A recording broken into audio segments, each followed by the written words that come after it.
Hola a todos, bienvenidos a esta tercera clase de nuestro módulo, nuestro último módulo de aprendizaje profundo. Hoy vamos a hablar un poquito acerca de las redes neuronales recurrentes. Es la última arquitectura, mejor dicho, la anteúltima arquitectura que vamos a estar viendo de redes neuronales, ¿sí? También conocidas como RNN. Así que para la agenda de esta clase va a estar dividida en estos bloques. Primero vamos a abordar cómo es la arquitectura de las RNN. También vamos a estar hablando acerca de un gran problema que tienen este tipo de arquitecturas, como lo es el problema del gradiente. Vamos a estar hablando también de dos variantes muy populares acerca o basadas en esta arquitectura, las LSTM y las GRU, por sus siglas. Vamos a estar también hablando de algunas aplicaciones prácticas. Les voy a mostrar algunos ejemplos también.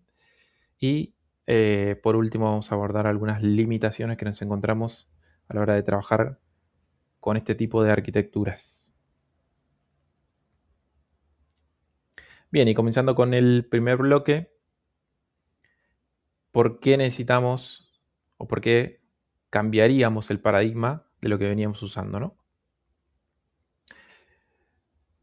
Y arrancamos con el tipo de dato. De acá parte todo, ¿no? Estamos acostumbrados a que muchas veces trabajamos con datos que el orden no es importante, no es relevante, ¿sí? Pero, ¿qué pasa cuando sí lo es? ¿No? Tenemos datos que más bien son secuenciales, es decir, necesitan respetar cierto orden, ¿no? Ni hablar cuando hablamos de, por ejemplo, cuando nos comunicamos o cuando escribimos, ¿no? Nosotros necesitamos cierto orden para poder expresar lo que nosotros queremos comunicar y que quien reciba ese mensaje pueda entendernos, ¿no? Entonces hay una implicancia que va a estar dada por el tiempo, ¿no? Que van a estar relacionados con esos datos. Entonces, en esto de que el orden importa, podemos estar hablando de datos, por ejemplo, como series temporales, ¿no? En donde podemos hablar del clima, de la bolsa de valores, de sensores. También con el ejemplo que les di de la comunicación, hablar del texto, del lenguaje natural, de la voz, ¿sí? Cómo nos entendemos, cómo nos interpretamos, el audio, señales de voz, también video, secuencias de fotograma, ni hablar algo un poquito más específico, las secuencias de ADN en bioinformática, ¿sí? Entonces, acá surge un nuevo paradigma porque nosotros venimos hablando de redes que son más bien del tipo feedforward, ¿no? Que tratan a cada dato de entrada de forma independiente. Bien, no hay una relación entre los diferentes datos, por lo menos en la manera en que lo tratan, ¿no? Para datos secuenciales, este tipo de arquitectura, la feedforward, quedan un poquito más obsoletas. Entonces necesitamos un modelo, necesariamente, que pueda entender el contexto. Bien, de ahí viene que el orden importa, ¿no? Es recordar lo que anteriormente uno le provee a la red y que lo pueda entender, ¿no? No solamente lo entienda de forma individual lo que es, sino que también lo relacione con lo que anteriormente uno le puede dar, ¿no? Y ni hablar en el futuro.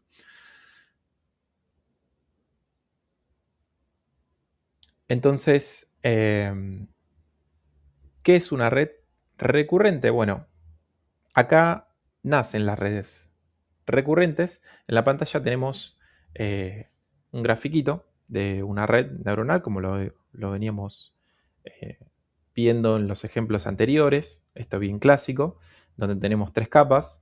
Una capa de entrada, una capa intermedia y otra capa de salida. y cada neurona está conectada entre sí a las demás neuronas, ¿no? A esto se le conoce como una red neuronal feed-forward, ¿no? Que el flujo de datos va de la capa de entrada hasta una capa de salida. Bien, a diferencia de esta nueva arquitectura, las redes neuronales recurrentes, la arquitectura se mantiene prácticamente igual, pero lo que cambia es el manejo de los datos. Fíjense que seguimos teniendo las mismas capas de entrada, la misma capa de intermedia o la capa oculta y la capa de salida, ¿no? Pero fíjense que ahora las flechas no solamente van de un nodo a otro, sino que hay flechas que salen de un nodo y vuelven o al mismo nodo o a un nodo anterior. Bien, sobre todo en las capas ocultas o las de salida y las ocultas. Bien, entonces, si bien la arquitectura podría verse exactamente igual, acá lo que cambia es el manejo de los datos. Bien, estos pequeños bucles, estas flechas que salen de un mismo nodo y entran al mismo nodo o vuelven hacia atrás, es lo que se conoce como bucles internos, ¿no? O el eh, poder procesar estos datos que tienen esta implicancia secuencial. Bien, Eh, un poco lo que dice ahí, las redes neuronales, bueno, artificiales, también con las siglas ANN, esto por las siglas en inglés, son modelos generales de alimentación hacia adelante, ¿sí? Esto de feed-forward, que son ideales, por ejemplo, para tareas de clasificación simple, ¿no? En contraste, las redes neuronales recurrentes son un tipo especializado que se le dice que tienen memoria, entre comillas. La memoria va a estar dada por estos bucles internos que va a estar procesando la red a través de el procesamiento de estos datos secuenciales o temporales, ¿no? Puede ser texto, voz, series de tiempo, series temporales, ¿bien?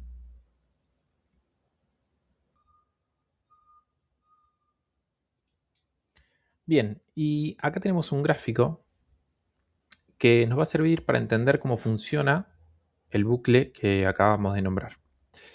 Si miramos la diapositiva, bueno, está dividida en dos imágenes, ¿sí? En la parte de izquierda vemos una red neuronal eh, desenrollada, por decirlo de algún modo, a lo largo del tiempo, ¿sí? Los círculos celestes de abajo, las X1, X2, X3, son las entradas a lo largo del tiempo. Podrían ser palabras de una oración, por ejemplo, ¿no? Entrando una a una, ¿sí? Que tiene que respetar cierto orden para tener un cierto significado. Y fíjense que están conectadas a cada una a un bloque cuadrado central, H1, H2, H3, ¿sí?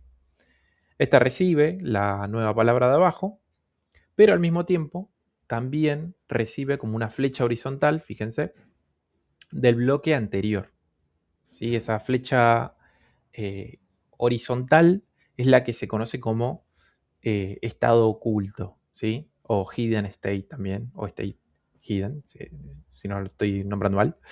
Pero bueno, a lo que voy es, esto es lo que se conoce como memoria, ¿sí? En donde se le pasa este estado eh, a un estado anterior para actualizarlo.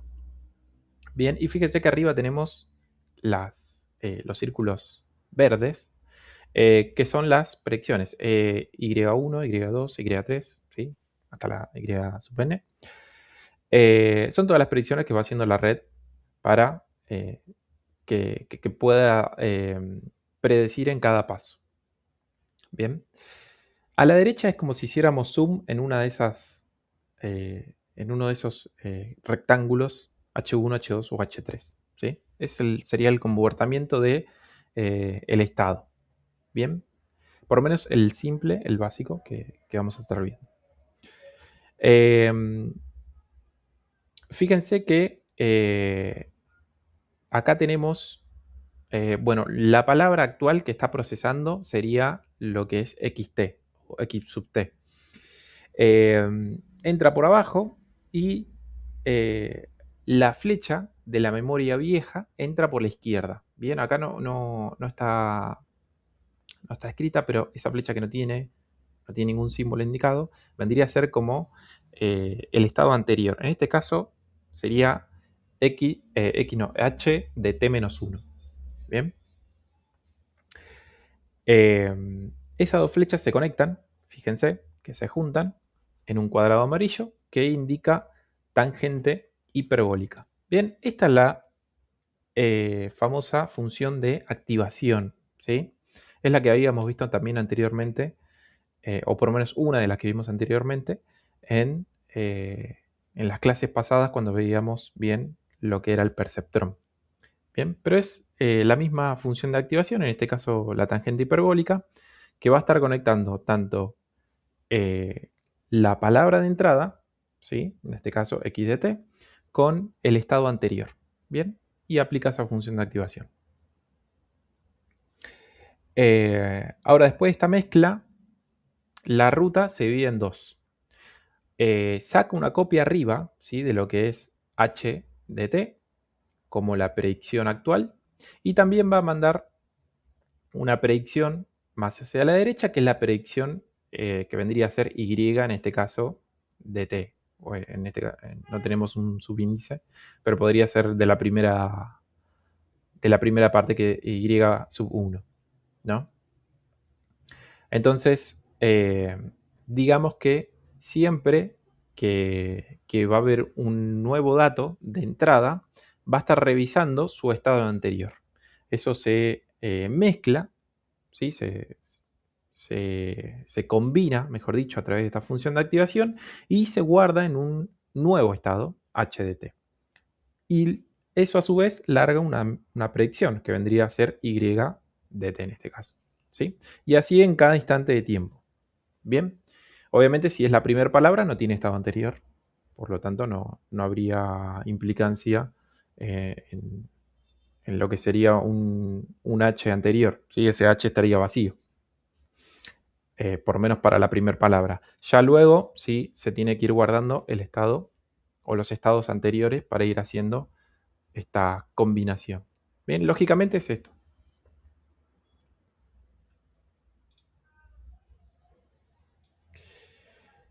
Bien, para entender un poquito más este proceso y quede un poquito más claro y fuera de las matemáticas, está la analogía conocida como la del libro, ¿sí? Uno cuando lee un libro, o sea, al leer 100 páginas, uno no comienza siempre de cero, sino que va página a página entendiendo lo que leyó y sabiendo que le quedan X cantidad de páginas restantes por seguir leyendo, ¿no? Entonces va empezando a tener un entendimiento, ¿no?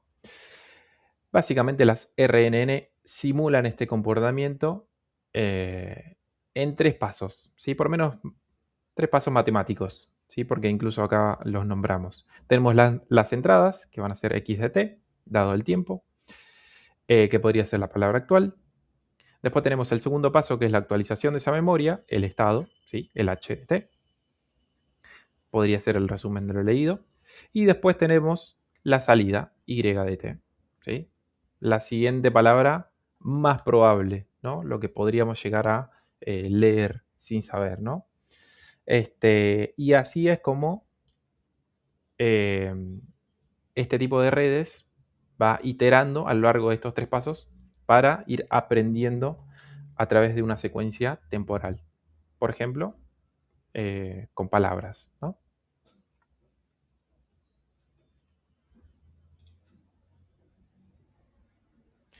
Bien, y hablando de características, por lo menos podemos nombrar o hacer un resumen de estas 4 que tenemos de acá. La primera es, bueno, una red que procesa secuencias elemento a elemento. Sí, está muy bien. También lo hace una red feedforward, pero en el caso del feedforward no tiene una relación de estado entre elementos y tampoco temporal, así que no es el caso. Esto lo que tiene a favor es que mantiene este estado oculto, ¿sí? El hidden state, como la memoria, ¿sí? Entonces hay una relación entre elementos. El mismo estado oculto se tiene que ir actualizando en cada paso, ¿sí? Temporal. Entonces, podemos decir que hay cierta dependencia entre elementos dentro de la secuencia, ¿no?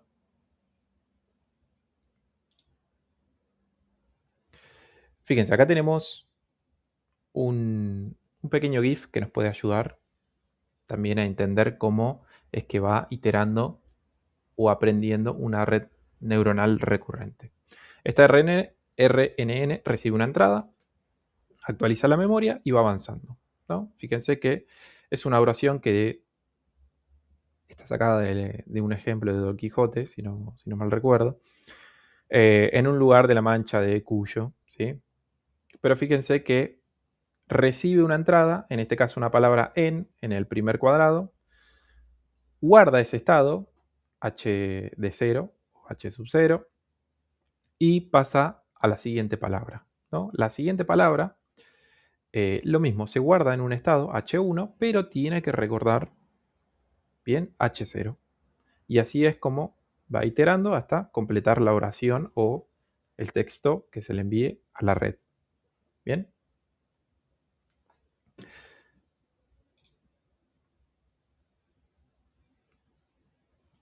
Bien, y para hacer una comparativa, ¿sí? Entre por qué no usar feedforward, un poco ya lo venimos mencionando.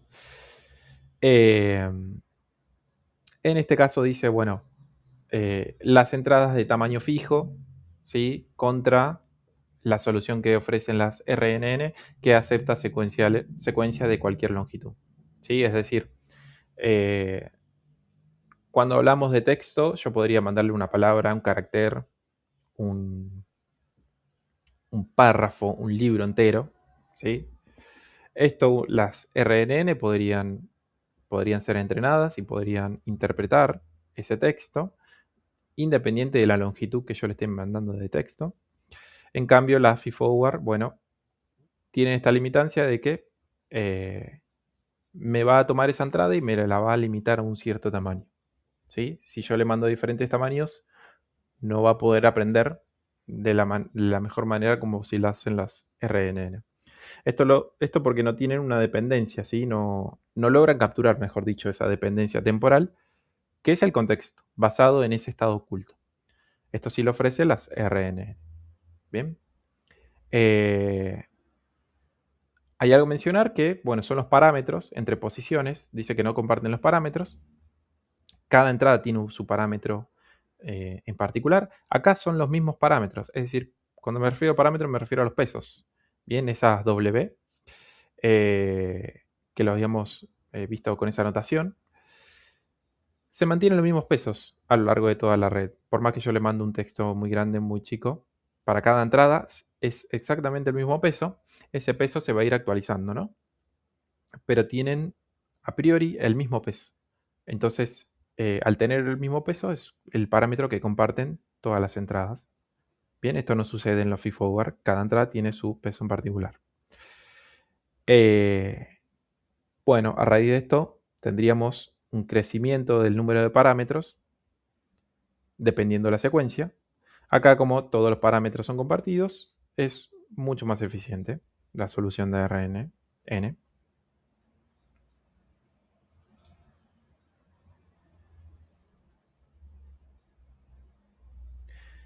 Bueno, y acá tenemos la ecuación fundamental, estás bien metiéndonos en matemática.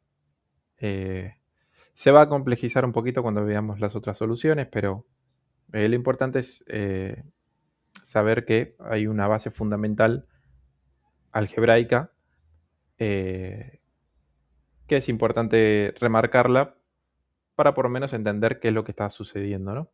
Eh, lo mismo hicimos para los otros tipos de arquitecturas, pero bueno, no voy a andar mucho en profundidad. En este caso es bastante simple porque solamente consta de un adicional que va a ser este estado oculto, ¿sí? Mantenemos, fíjense que para la predicción de nuestro modelo se mantiene esta fórmula que habíamos visto inicialmente de una ecuación lineal, ¿sí? Se asemeja a la ecuación lineal, pero en este caso se le añade este estado oculto, ¿no? En donde bueno, cada X de entrada que va a estar, que va a tomar, que se va a ingresar a la red en el tiempo, va a estar multiplicada por el mismo parámetro, ¿sí? Ese W. Este estado oculto, si es que tiene un estado anterior, se va a estar multiplicando por ese mismo parámetro. Bien. Y luego hay un sesgo ahí que también se le puede agregar a la ecuación. Esto está inyectado en una función de activación, como lo habíamos visto, una tangente hiperbólica. Y el resultado nos da ese nuevo estado oculto. Bien. Y ya para la predicción, fíjense que ese estado oculto está dentro de la ecuación, ¿no? Donde se multiplica también el mismo peso para esa predicción y tiene un sesgo sumado también.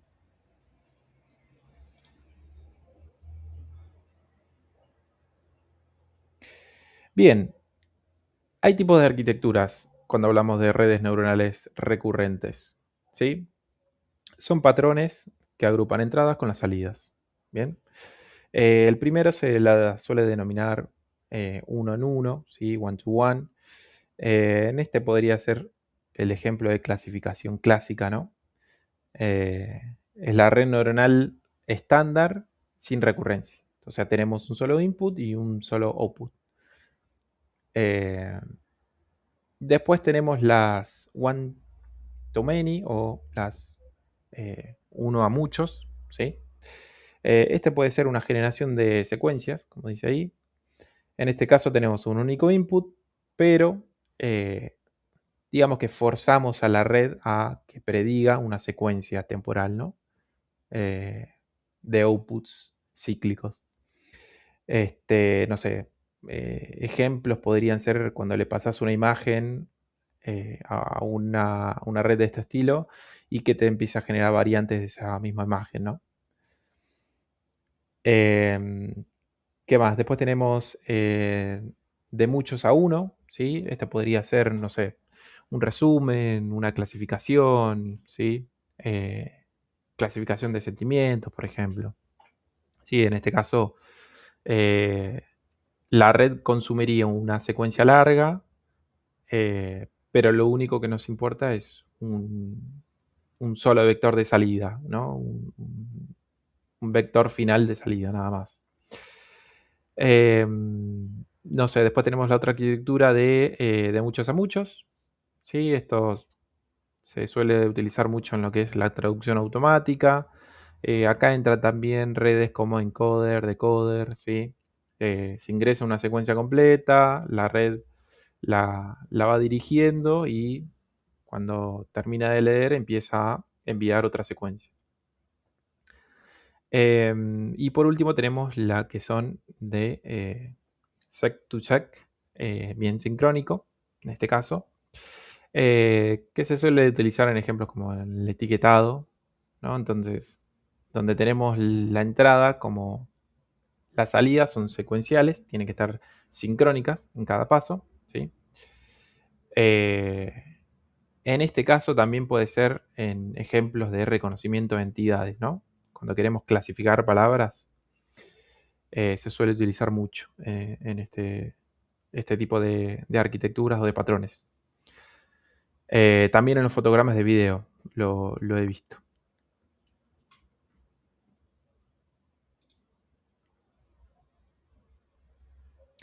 Bueno, ahora pasamos a lo que son la preparación de los datos en base a cómo entrenamos una red de este estilo, ¿no? Es decir, acá lo que necesitamos predecir es eh, algo a futuro, pero que tenga relacionado con lo anterior visto. ¿Bien? Y tiene una implicancia temporal. ¿Bien? Este GIF es un ejemplo, una animación, está sacada del Colloq que después les voy a compartir, que básicamente es que para poder predecir estos eventos y pasar secuencias que podrían ser muy grandes o eternas, lo que se suele hacer es dividir los datos en fragmentos entrenables pero que sean fijos, ¿no? Entonces, al modelo se le pasan estos fragmentos, se le suelen conocer como ventanas deslizantes o o en inglés sliding window. Y fíjense que en la animación lo que está sucediendo es que la ventana deslizante de los datos está dada por esa línea celeste, ¿sí? Esa entrada, y el objetivo a partir de esa entrada es predecir el punto rojo, ¿no? Entonces se va haciendo una predicción de ese punto rojo y se va moviendo esa ventana. Esa ventana se va moviendo también en base a la cantidad de datos que nosotros tengamos de entrada, ¿no? Esa secuencia de entrada que nosotros queramos entrenar a este modelo. Entonces, es una animación bien simple de cómo se podría dar esta ventana y lo que tendría que ir haciendo la red para ir prediciendo ese valor.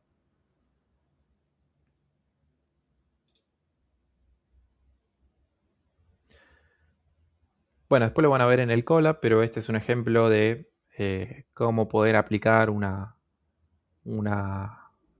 red recurrente. En este caso el ejemplo está hecho con PyTorch. ¿Sí? Es una clase bien simple, modelo RNN. Fíjense que es tan simple como importar PyTorch, indicar el módulo NN, punto, y hay que poner las siglas RNN en mayúscula. Y a partir de ahí los parámetros que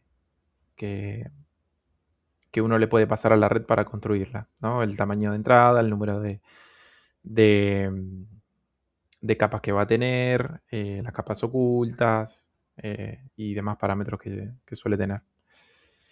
Después lo profundizamos un poquito más en el Colab.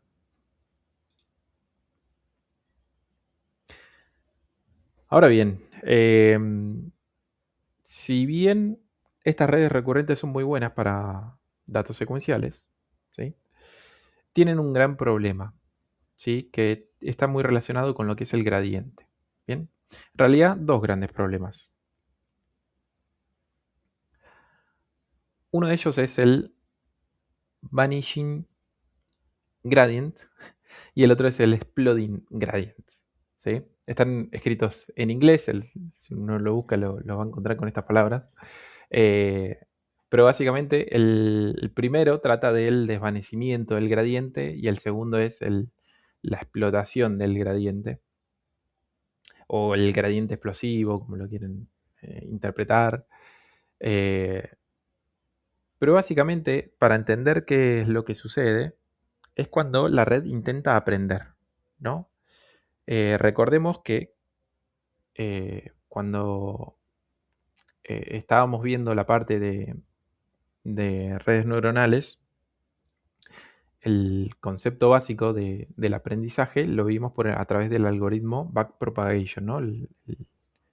Este descenso de gradiente que se va dando en un paso iterativo hacia atrás. Una vez que la red arroja la predicción, se aplica el backpropagation, que lo que hace el backpropagation es ir ajustando los pesos en base al error, ¿no? Y el error se va ajustando en base a la predicción que arrojó la red con el valor real, ¿no?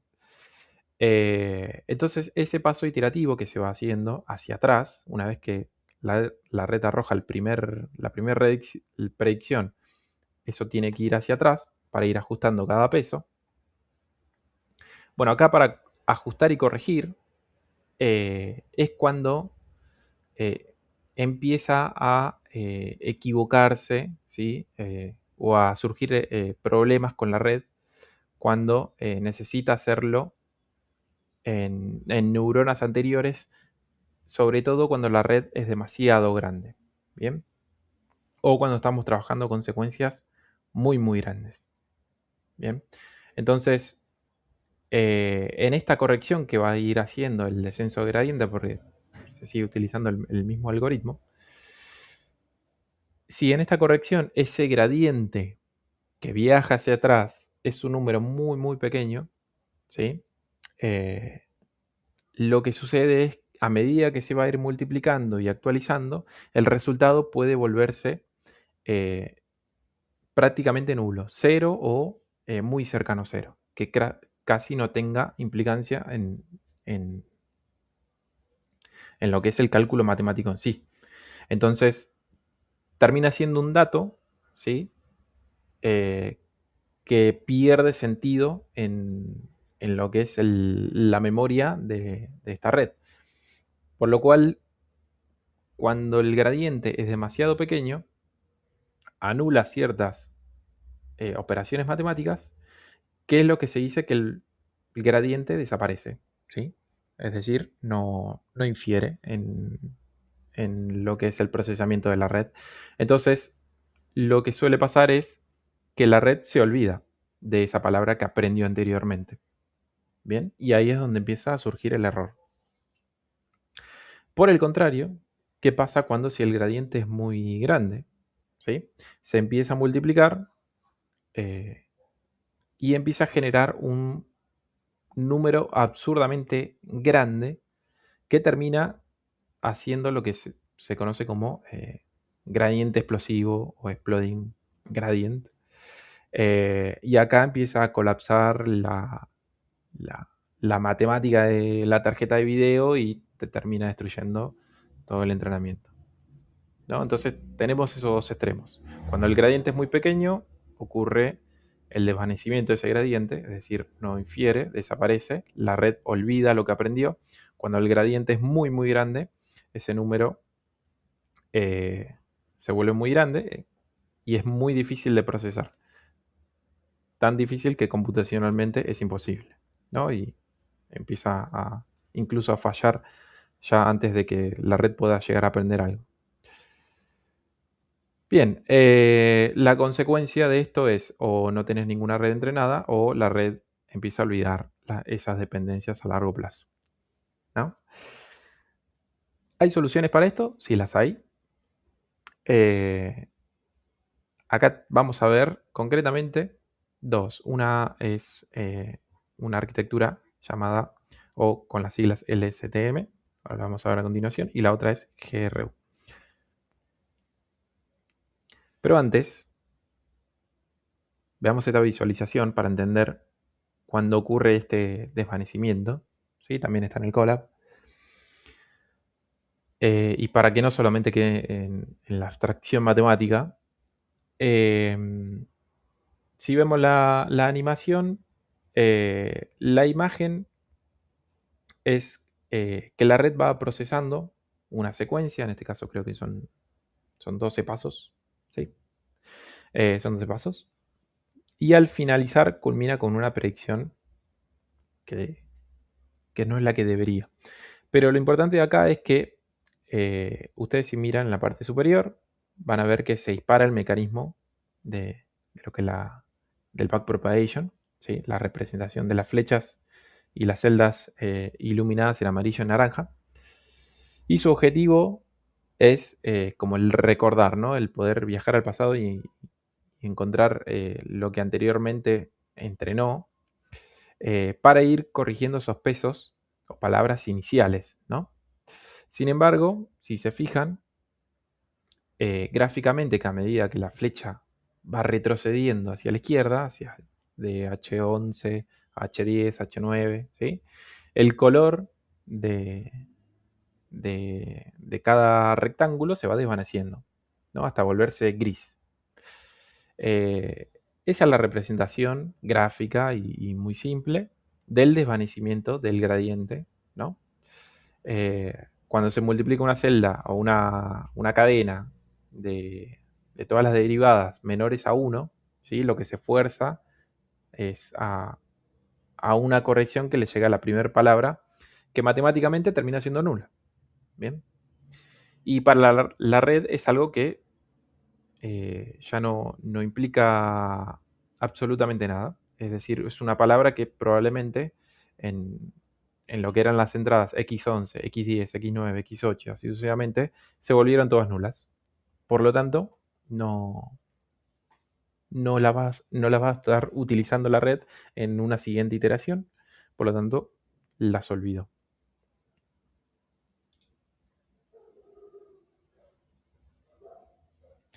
Bien, y ante estos problemas, surgieron estas dos arquitecturas que hoy en día, bueno, dieron buen resultado para solucionar el problema del gradiente que se desvanece con el tiempo, ¿no? Esa pérdida de memoria que va teniendo la red.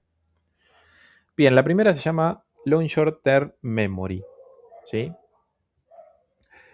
En este caso, LSTM por sus siglas en inglés, es que divide la memoria de la red, pero en dos carriles diferentes, en dos caminos. Uno es en el corto plazo y el otro es en el largo plazo. En el corto plazo la suele llamar HDT y en el largo plazo la suele llamar CDT. ¿Sí? Esto por inglés también, cell state del estado en cadena. ¿Sí? Eh, a su vez, va a tener ciertas compuertas lógicas. Bien, cada estado tiene, o cada manipulación de estado, tiene un flujo de secuencias o que derivan internamente a secuencias lógicas. Una se llama forget gate, ¿sí? O compuerta del olvido. En este caso va a actuar como un filtro. En realidad todas actúan como un filtro, pero en este caso decide si la información vieja es irrelevante y si lo es, la termina borrando, ¿sí? La quita. Es decir, ese gradiente los termina llevando a cero. ¿Sí? Si el filtro cae en un input gate, ¿sí? En una compuerta de entrada, en este caso la información es nueva. Bien, entonces de la palabra actual que se acaba de procesar es útil y se suma a la memoria a largo plazo. Y luego tenemos el output gate o la puerta de salida o la compuerta de salida, que básicamente lee un estado general y filtra solo si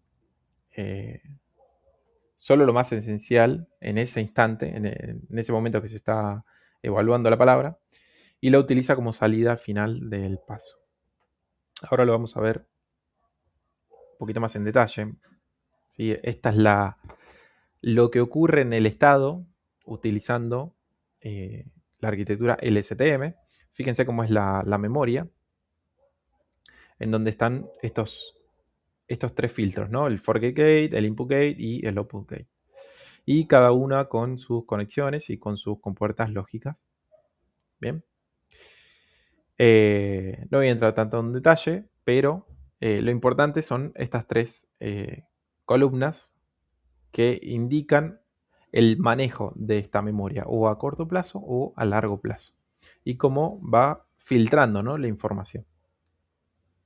Esto es básicamente también trabajar con los gradientes y atacar ese problema de que el gradiente si desvanece demasiado o es demasiado nulo, eh, o es nulo, mejor dicho, prácticamente se olvida esa palabra. Bueno, acá empieza a filtrar si esa palabra es realmente relevante, ¿no? Como para no tener que hacer un cálculo matemático adicional. Bueno, y después tenemos una versión simplificada que salió muchos años después, eh,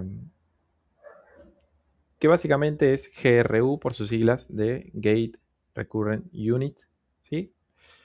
En este caso va a combinar dos de las compuertas que vimos, el forget y el input gate, en un solo update gate, ¿sí? Una actualización de ese paso. Ahora lo que va a haber es un solo camino de información. ¿Sí? Antes teníamos H sub t y sin CT separado. Esto requiere menos parámetros, es decir, vamos a tener un entrenamiento un poquito más óptimo, más rápido.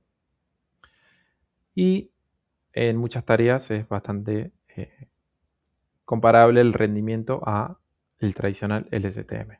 Bien. Ambos, obviamente, atacan este problema y lo resuelven del gradiente que se va desvaneciendo. Y acá tenemos la representación gráfica de cómo se vería esta celda de actualización del estado, ¿no?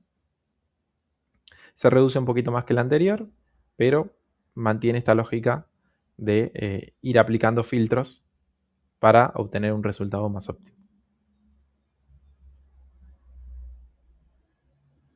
Bueno, y acá las tres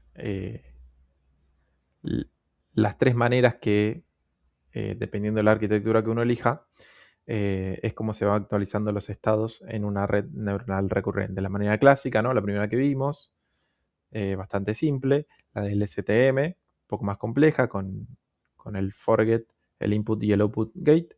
Y el GRU, que tiene el update gate y la salida normal, el output gate, combinando o perfeccionando, mejor dicho, lo que es el STM tradicional. Bueno, y ya pasando un poquito más a lo que son las aplicaciones, en dónde se utilizan, ¿sí? Aterrizando un poquito más a los conocimientos, saliendo un poco más de las matemáticas y viendo más un poco más el mundo real. Eh, ya algunos ejemplos hemos mencionado, ¿no? Series temporales, ¿sí? En esto que necesitamos predecir valores a futuro y teniendo presente que el tiempo es, es un parámetro importante dentro de los datos. Entonces, para predecir valores futuros, por ejemplo, en las finanzas, en el clima, en sensores, ¿sí? En este caso se utilizan esta clase de arquitecturas. Lo mismo para el procesamiento del lenguaje, la traducción automática, la generación de texto. Bueno, en chatbots es medio genérico, ¿sí? Eh, pero básicamente es cuando uno quiere procesar, no solamente procesar texto, sino que ese texto tenga cierto sentido, ¿no? Y bueno, lo mismo para el reconocimiento de voz, asistentes virtuales, esta transcripción en tiempo real o transcripción automática, a partir de grabaciones, lo mismo para videos, ¿sí? Acá tenemos, bueno, un poquito una descripción de un ejemplo que va a estar acá en el Colab, ¿sí? Hay una sección en donde eh, uy, van a poder utilizar un modelo, ¿sí? Char RNN, que es para generar texto. Lo que va haciendo es generar de texto carácter a carácter a partir de un texto de entrada. En este caso, un ejemplo de Don Quijote. Eh, lo que va a ir haciendo es un pipeline, ¿sí? Va a ir tokenizando cada carácter o cada palabra, la transforma en un embedding. Luego esto lo recibe el modelo y el modelo produce una secuencia lineal, ¿no? Eh, creo que tengo un ejemplo. Sí, esto es básicamente lo que hace eh, el código de ejemplo en el Colab. Tenemos el texto original del Don Quijote. Va a haber un tokenizador, ¿sí? O algo que eh, haga ese intercambio de carácter a un ID único, ¿sí? Puede ser una palabra o un carácter. Este ID único se transforma en un vector, ¿bien? Para que ese vector sea la entrada a lo que es la red neuronal, en este caso una LSTM. Esa entrada es una secuencia, ¿sí? De vectores y al final lo que va a producir es una salida lineal de probabilidades de la siguiente palabra o el siguiente carácter a predecir, ¿no? Que es lo que termina mostrando en el muestreo final. Después hay otro parámetro que también pueden ustedes utilizar, que es la temperatura, ¿sí? Es algo que también en los modelos más actuales, los transformers, lo vamos a ver en la clase que viene, se suele utilizar, que básicamente es un parámetro que le indica a la red que eh, qué tan determinista o no puede volverse el resultado que nos arroje en su predicción, ¿sí? Entonces, si esta temperatura es muy baja, se vuelve un poquito más probable que siempre dé el mismo resultado. Entonces se vuelve más determinista. Eh, también surge que se vuelve más repetitivo. Si esta temperatura se acerca más a 1 o tiene valores, sí, cercanos a 1. Tiene un balance entre la coherencia y la variedad, va a ir rotando entre las predicciones que va a ir haciendo y por ahí no siempre te va a devolver la misma palabra. Ahora, si la temperatura es muy alta, por ejemplo, arriba lo que es de lo que es 1, 1,5, acá sí se puede volver muy aleatorio e incluso no puede tener o pierde esa coherencia que sí tenía anteriormente con una temperatura de 0,8, en donde es un poco lo que, dependiendo de lo que uno esté buscando, ¿no? Si está buscando balance entre coherencia y variedad, bueno, está bien el ajuste de 0,8. Ya muy aleatorio, tiene variedad pero no tiene coherencia. Entonces puede volverse un poco, como dice, de creativo pasar a caótico.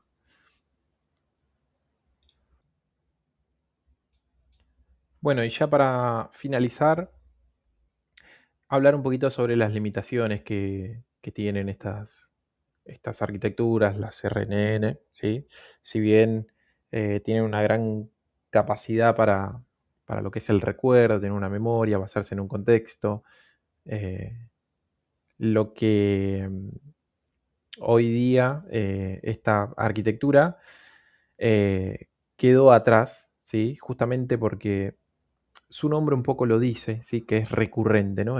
Necesita hacer pasos a través de todas esas secuencias que anteriormente tuvo que haber procesado y todo a través de un mismo núcleo, ¿no? De una misma red.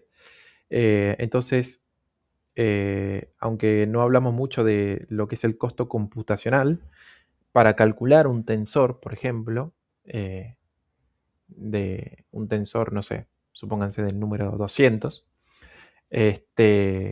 obligatoriamente la red tuvo que haber calculado o finalizado el cálculo de 199 tensores anteriores, ¿no? Entonces, lo que termina ocurriendo es que la red se vuelve un enorme cuello de botella, sobre todo el entrenarla, ¿no?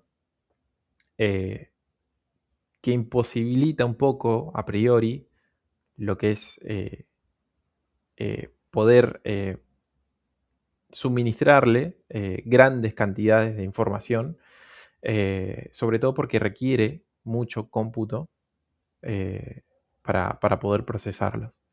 Entonces, ya en el diseño es poco escalable, entonces ya cuando existen millones o billones de muestras que hay que procesar, realmente se vuelve muy, muy limitante esta arquitectura.